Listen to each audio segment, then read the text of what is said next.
In late 1971, shortly after the first edition of The Family was published, I was having a drink at the Lion's Head, a writers' and reporters' bar on Christopher Street in the Village.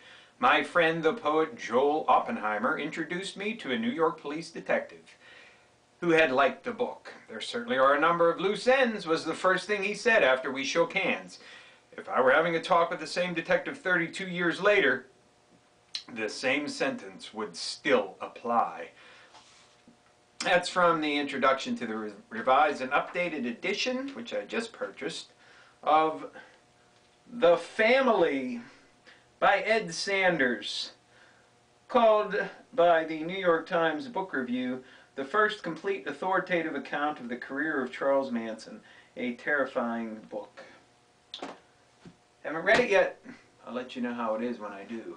Hello and welcome to another edition of the Stench of Truth. I don't suppose that any of you have failed to notice the complete devolution of Pakistan, which is on the timetable of things that need to happen, according to those who are in power.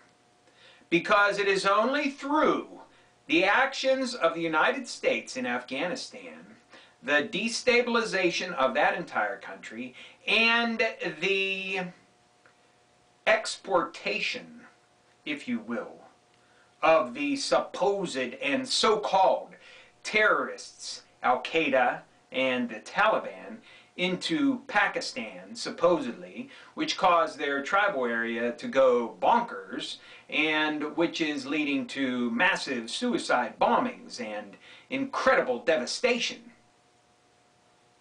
And I cannot stress enough how this particular activity is exactly what is desired by the people who are in power, because it opens up a window of opportunity whereby the United States, in its empirical glory, will feel that they have no choice, quote unquote, but to go into Pakistan as well, in order to quell the violence, to keep the terrorism down, and to try to preserve what peace there is left in Afghanistan, even as the president is deciding right now how many more troops to send into that no-win war.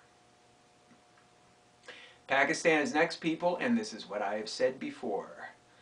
Look at some of my earlier videos and you will see that this is something I've talked about several times. It's on the fucking agenda, folks, so don't forget it. One other not so small note: bank failures are up, even as they are trying to tell us that the economy is on the rebound. Small banks continue to fail and are shuttered and taken over by the feds.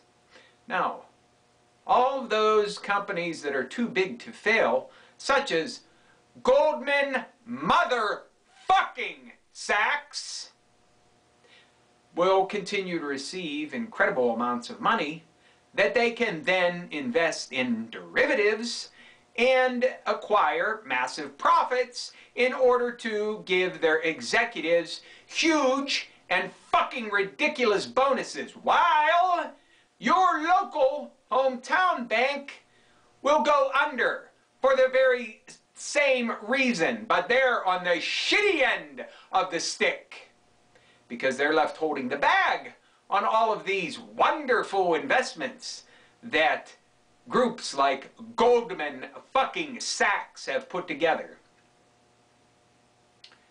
So all the small banks paying the price for the banks that are quote unquote too big to fucking fail. So housing sales supposedly are up, and this is supposed to signal a turnaround in the housing market. I think it's largely smoke and mirrors, just like any other so-called green shoots. And as far as looking at alternative investments, A lot of people talk about gold. Gold's not going to save you. If you want to have a little bit of gold to round out your investment portfolio, then by all means get some. But really, you know, what's going to happen? The market's going to crash, or gold's going to crash, or both.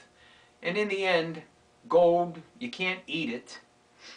You can make it into things, but what use are they going to be to you if, you know, the time comes whenever you're struggling day to day? In fact, having gold, even if it does remain strong, how are you going to exchange it? I mean, what are you going to buy? Who's going to take it? And how are you going to get change? You know, so it's just some things to think about. There's no sure thing. There's no absolute safe harbor. You know, branch out, divide, get some gold, get some silver, you know. Just be prepared for anything, or as many things as you can be. And have some food and what have you. I mean, I don't know how bad things are going to get, but I can tell you that they will get bad.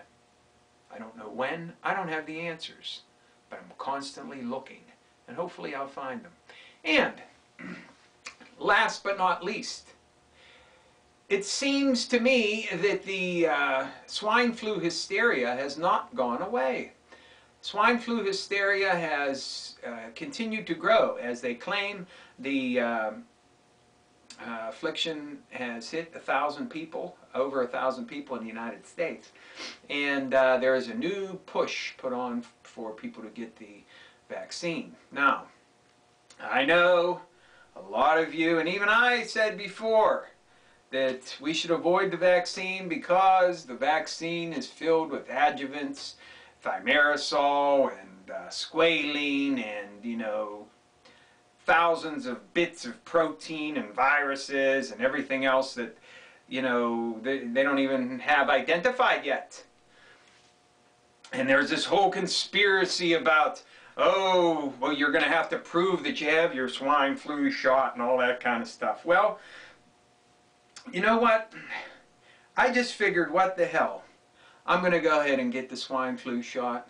So I went and I got it today, and I can tell you people, there really is nothing to worry about, all right? They give you the shot. Sure, your arm feels like shit. You know, I'm about ready to throw up. You know, I've had diarrhea all day. I'm barely functioning, you know. But, you know, the steel manacle thing, not true. Look, all they gave me was this, a barcode, and this thing that says do not remove, and it has my number on it.